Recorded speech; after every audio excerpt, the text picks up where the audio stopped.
ఇటీవల సోషల్ మీడియాలో ప్రకంపనలు సృష్టిస్తున్న కాక్రోచ్ జనతా పార్టీ వ్యవస్థాపకుడు Abhijit Dipke party agenda social మీడియాలో పెరుగుతున్న ప్రజాదరణ తన అరెస్ట్ వంటి అంశాలపై సంచలన వ్యాఖ్యలు చేశాడు.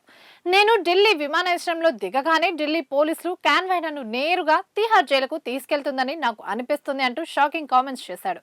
తనను అరెస్ట్ చేయడానికి ఇండియాలో చాలా మంది ఎదురు చూస్తున్నారని కూడా వ్యాఖ్యానించారు. నిరుద్యోగులను దేశంలో బొద్దింకల్లా చూస్తారనే మా గుర్తింపు చివరికి మాకు తెలిసిందన్నారు. ఇక ఇన్స్టాగ్రామ్ లో ఫాలోయింగ్ విషయంలో బీజేపీని బొద్దింక జనతా పార్టీ అధిగమించడం గురించి కూడా పలు ఘాటు వ్యాఖ్యలు చేశాడు. మాకు ఎక్కువ మంది ఫాలోవర్లు ఉన్నందుకు సంతోషంగా లేను, ఎందుకంటే ఫాలోవర్ల సంఖ్యతో సమస్యలు తీరవు కాబట్టి. ఇండియాలో కాక్రోచ్ జనతా పార్టీ ఎక్స్ ఖాతా బ్యాన్ చేస్తారని తాము ముందే ఊహించామని కూడా చెప్పాడు. కాక్రోచ్ జనతా పార్టీ ప్రస్తుతం సోషల్ మీడియాలో ఈ పేరు ఫుల్ ట్రెండింగ్. ఎక్కడ చూసినా దీనిపైనే చర్చలు, డిబేట్లు. ఒక రకంగా చెప్పాలంటే సోషల్ మీడియాను షేక్ చేస్తోంది ఈ బొద్దింకల పార్టీ.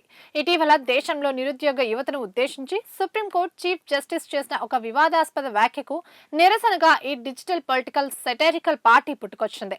నిరుద్యోగులు సోషల్ మీడియా బ్యాచీల కోసం voice of the lazy and unemployed అనే ట్యాగ్ లైన్ తో నెట్టింట హల్చల్ చేస్తోంది. లీగల్ డిమాండ్ల కారణంగా cockroach Janata party official handles ను ఎక్స్ బ్యాన్ చేసిందంటే దీని ప్రభావం ఏ రేంజ్ లో ఉందో అర్థం చేసుకోవాలి. సోషల్ మీడియాలో ఇంతటి ప్రకంపనను సృష్టిస్తున్న ఈ పార్టీకి జీవం పోసిన వ్యక్తే అభిజిత్ దీప్కే. సోషల్ మీడియాలో వేదికగా కాక్రోచ్ జనతా పార్టీ పేరుతో దేశంలోని నిరుద్యోగ యువతను ఏకం చేస్తున్నాడు అభిజిత్ దీప్కే.